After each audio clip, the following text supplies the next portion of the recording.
Improving the retention of new nurses, which is highly relevant in providing a safe environment for the patients. Retaining new nurses will help bridge the gap between the ideal and the current nurse-patient ratio in the nursing service. With an ideal or the least close to ideal nurse-patient ratio,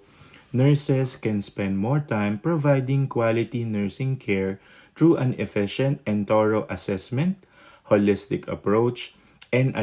enough time to establish and maintain therapeutic communication that will support the physical and mental needs of the patients. Meanwhile, the solutions I identified to retain new nurses include improvement of the recruitment process, enhancement of growth opportunities, offering competitive benefits and programs that safeguard the nurses' physical, mental, and economic needs.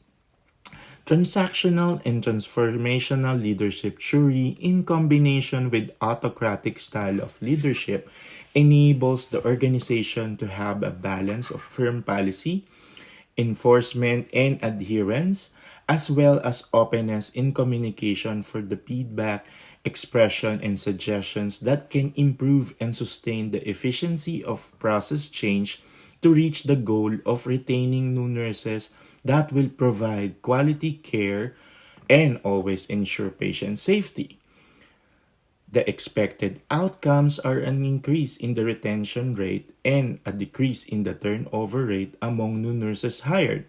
Other methods to appreciate the impact of the retention of new nurses can be measured through the improvement in the nurse-patient ratio,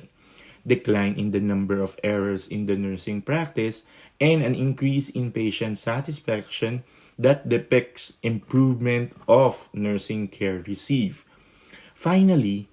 the first year of implementation is critical in the development of the strategic plan and its initial implementation. The evaluation of the outcome will determine the adjustment and modification that needs to be altered for continuous improvement. Second year of the implementation focuses on continuous improvement through the enhancement of competitive advantage.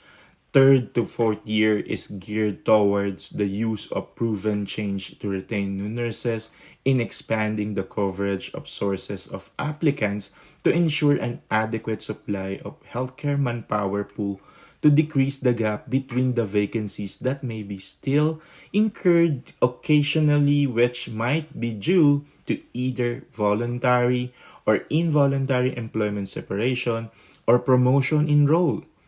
In the fifth year, strategic planning must be held again to reassess the vision, mission, and goals set by the leadership to determine completion,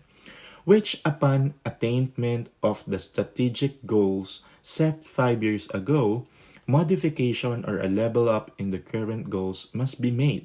and a new strategic change plan should be devised to improve and sustain the retention of new nurses.